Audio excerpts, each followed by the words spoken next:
సుబ్రహ్మణ్య స్వామి గారు మళ్ళీ రంగంలోకి దిగారు. వైఎస్ఆర్సీపీకి అండగా ఆయన సుప్రీంకోర్టులో కేసు వేశారు.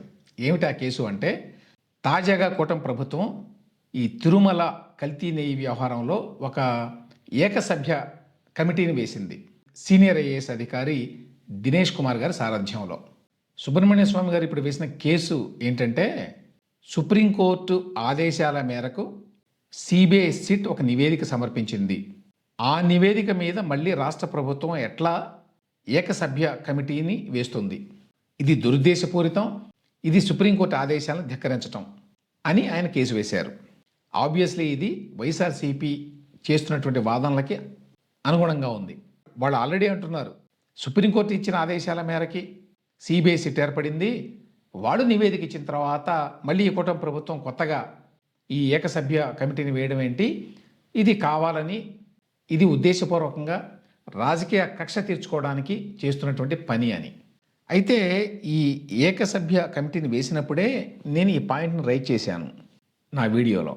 ఎవరైనా కోర్టుకు వెళితే కూడా ఇబ్బంది లేకుండా వీళ్ళు జీవోలోనే ఒక మాట స్పష్టం చేశారు అని చెప్పాను.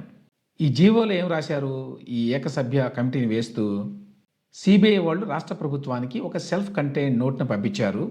అందులో వాళ్ళు మీరు సూటబుల్ యాక్షన్ తీసుకోండి పరిపాలనాపరంగా అని చెప్పి ఒక రికమెండేషన్ చేశారు. ఆ రికమెండేషన్ ఏమిటంటే, కొనుగోలు కమిటీ ఏదైతే ఉందో ఆ కమిటీ సభ్యులు తమ విధుల్ని సక్రమంగా నిర్వర్తించలేదు, వాళ్ళ కారణంగానే ఈ కల్తీ నెయ్యి వ్యవహారం అంతా జరిగింది.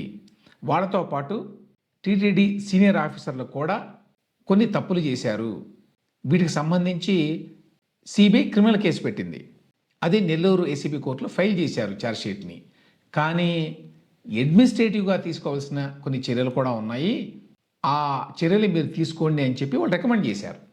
దానికి అనుగుణంగా కూటమి ప్రభుత్వం ఈ ఏకసభ్య కమిటీని వేసింది. అందులో వాళ్ళు ఏమన్నారంటే, ఇంకొక మాట, ఈ ఏకసభ్య committee should confine its examination strictly to administrative and governance aspects అన్నారు. అంటే మళ్ళీ ఇది క్రిమినల్ దర్యాప్తు కాదు, ఇది స్ట్రిక్ట్గా అడ్మినిస్ట్రేటివ్ అండ్ గవర్నెన్స్ ఆస్పెక్ట్స్లోకే వెళ్ళాలి, వెళ్ళి పరిపాలనా పరంగా ఈ వైఫల్యాలకి ఎవరు బాధ్యులు అనేది నిర్ణయించాలి అని. ఆ మాట స్పష్టంగా ఎందుకు రాశారు అంటే, రేపు ఎవరైనా కోర్టుకు వెళ్ళొచ్చు దీని మీద, అందుకని ముందు జాగ్రత్తగా కూటమి ప్రభుత్వం ఈ రకంగా రాసింది అని కూడా చెప్పాను నేను ఆ వీడియోలో.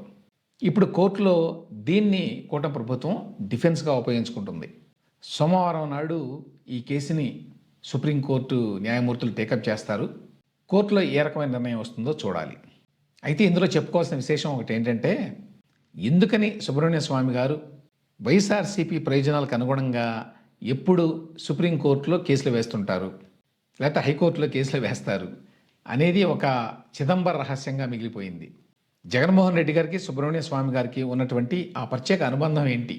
గతంలో కూడా చాలా కేసులు వేశాడు సుబ్రహ్మణ్య స్వామి గారు ఈ తిరుమల విషయంలోనే.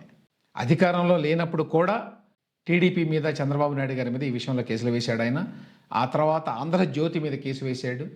టీటీడీ వ్యవహారం రచ్చయిన తర్వాత కూడా ఆయన కేసు వేశాడు సుప్రీంకోర్టులో. ఇప్పుడు తాజాగా ఇదిగో ఈ కేసు వేశాడు.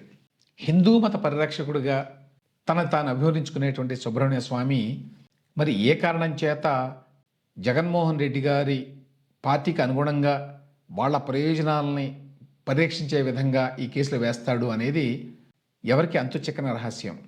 ఆయన నిజంగానే జగన్మోహన్ రెడ్డి గారే హిందూ మత పరిరక్షకుడు, ఆయనే హిందూ దేవాలయాల్ని పరిరక్షిస్తాడు అనేటువంటి నమ్మకంతో ఈ కేసులు వేస్తున్నాడా అనేది ఎవరికి అర్థం కావడం వల్ల